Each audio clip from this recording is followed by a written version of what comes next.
Bismillahirrahmanirrahim. Karena orang yang berilmu, ukurannya, indikasinya adalah rasa. Orang yang berilmu, indikasinya bukan wawasan menurut Al-Quran. Al-ilmu huna fil qalb. Al-fiqhu fiqhul qulub. Ilmu itu di sini, di dalam hati. Karena pemahaman, kata ulama, al-fiqhu fiqhul qulub. Pemahaman itu adalah pemahaman hati.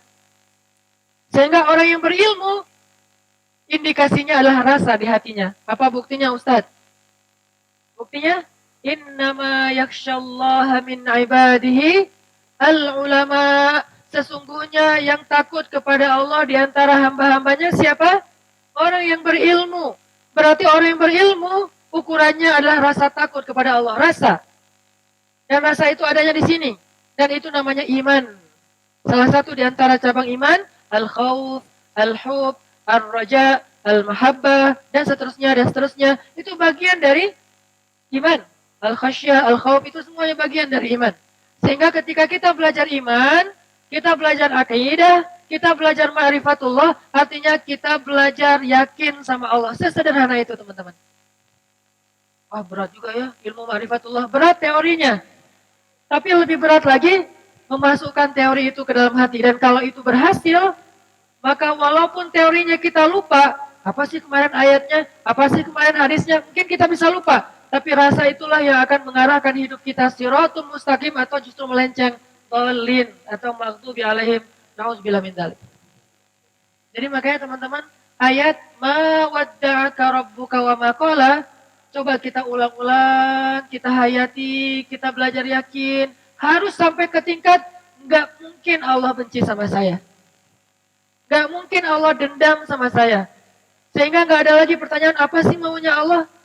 Nggak ada lagi pertanyaan Allah nggak fair sama saya. Nggak ada lagi pertanyaan Allah kok gitu sih sama saya. Allah kok nggak adil sih. Nggak ada lagi pertanyaan-pertanyaan seperti itu. Nggak ada lagi pertanyaan-pertanyaan seperti itu. Karena kita yakin ma wadda'aka rabbuka wa ma qala. Allah tuh nggak pernah ninggalin kita, nggak pernah benci sama kita. Kalau kita lapar, ingat Allah, ya Allah saya lapar. Kalau kita galau, ingat Allah, ya Allah pilihkan untuk saya yang terbaik.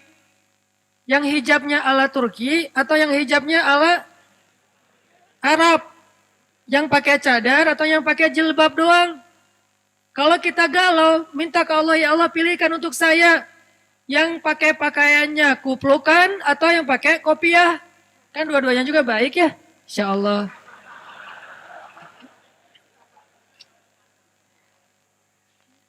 Mau yang hafal Quran atau hafal hadis. Dua-duanya hafiz. Yang satu hafal Al-Ikhlas, yang satu lagi hafal Innamal a'malu binniyat. Sama-sama hafal Quran dan hadis loh. Minta sama Allah. Kenapa? Karena Allah pasti dengerin. Karena salah satu di antara arti ma wadda'aka rabbuka wa ma qala, salah satu artinya wa idza sa'alaka ibadi anni fa inni qarib ujibu da'watad da'i idza da'an. Kalau hambaku bertanya kepadamu tentang aku, bilang aku tuh dekat. Artinya dekat, aku tuh dengar apa yang mereka minta. Maksud dari qarib di sini bukan Allah ada di sebelah kita bertempat, bukan. Arti qarib, salah satunya adalah Allah tuh dengar banget yang kita omongin. Bahkan kita ngomong pelan-pelan juga Allah dengar. Bahkan terbersit di dalam hati juga Allah dengar, teman-teman. Sehingga uji da'watad da'i dada'ani. Aku pasti mengijabah, aku pasti ngerespon, aku pasti nge-replay lah. Pertama Allah langsung nge-read. Gak mungkin kita ngejapri Allah terus gak di-read. Kenapa? Ini qarib, aku dekat. Langsung di-read sama Allah, langsung didengar sama Allah. Terus uji da'watad dan, langsung typing. Uji ibu dari kata jawab langsung typing. Gak mungkin kita kayak ngejapri Allah gitu di-read doang 3 hari. Itu mah dia banget cek. Allah tuh gak mungkin gitu langsung typing. Ujib, arti ujib di situ present continuous tense. Langsung. Gak sampai future tense. Future-nya tuh setahun. Enggak. Langsung saat itu juga Allah merespon, mereplay, menjawab japrian kita. Begitu kita bilang, ya Allah, Allah langsung mengatakan, "Hai abdi, ada apa wahai hambaku?"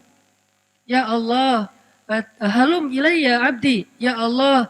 Dan seterusnya dan seterusnya. Kalau kita ngomong ke Allah, labbaika ya Rabbi, kalau Allah memanggil kita, ada apa wahai hambaku? Hal indaka hajah, kamu punya masalah? Hal min di hajah, ada enggak di antara kalian yang punya masalah? Kata Allah, hal min taib, kamu pengen taubat? Allah langsung nanya gitu, Allah langsung nge-replay, Allah langsung nge-ijabah. Ini arti dari ma wadda'aka rabbuka wa maqala. Kalau Allah ninggalin kita, begitu kita berdoa, emang kamu pernah doa? Allah sih nggak dengerin saya doa, karena Allah udah pergi. Enggak, Allah nggak pergi. Allah qaribun ujibu da'watan da'i idza da'an. Sami'un basirun alimun khabirun latifun raufun wadud. Semua kalimat ini bahwa Allah itu dengar banget yang kita minta, teman-teman. Jadi jangan putus asa untuk begini. Capek aja saya berdoa Allah nggak dengar. Berarti kita nggak percaya dengan ayat 3 surat Ad-Duha. Ma wadda'aka rabbuka wa ma qala. Berarti kita nggak percaya dengan ayat wa idza sa'alaka ibadi anni fa inni qarib. Minta aja sama Allah. Yakin deh sama Allah. Kita aja bisa yakin sama makhluk, masa sama Allah enggak? Makhluk aja bisa sangat menjaga perasaan kita, masa Allah enggak? Makhluk aja nepatin janji banget, masa Allah enggak? Makhluk aja komitmen, masa Allah enggak? Allah lebih daripada makhluk pastinya, karena tidak ada makhluk yang serupa dengan Allah. Allah ala kulli syai'in qadir, azimun dalam segala sesuatu maha besar. Sehingga teman-teman, jadikan ma wadda'aka rabbuka wa ma qala iman. Bukan cuma hafalan, iman. Ketika kita lagi galau gitu, ninggalin gak ya pekerjaan ini ya? Tinggalin gak ya cara-cara yang gak benar kayak gini ya? Galau kan? Soalnya kalau kita tinggalin untungnya lumayan. Terus yang kita pekerjaan yang halal belum jelas. Kalau kita kerjain ntar Allah marah. Kan kayak galau gitu kan ya. Harusnya di situ mah gak perlu galau. Galau itu dalam hal sama-sama baik. Itu galau. Kalau hak dan batil gak perlu galau sih sebetulnya. Cuman oke lah karena kita manusia biasa. Galau di situ. Bilang ma wadda'aka rabbuka wa ma qala. Artinya apa Ustadz? Dalam konteks kegalauan saya tadi. Artinya kalau kita pilih pilihan Allah, Allah pasti nanti akan menghargai kita dengan ganti yang lebih baik setelahnya. Yakin deh, yakin. Karena Allah gak pernah ninggalin kita. Tapi kalau kita berpihak sama Allah, memilih pilihan Allah, sedangkan Allah kayak pergi gitu, lagi kemana gitu, lagi sibuk, kan kita kayak rugi gitu kan. Terus gak diwaro gitu sama Allah, gak mungkin. Ketika kita memilih pilihan Allah, Allah langsung bantu kita. Wa man yattaqillah.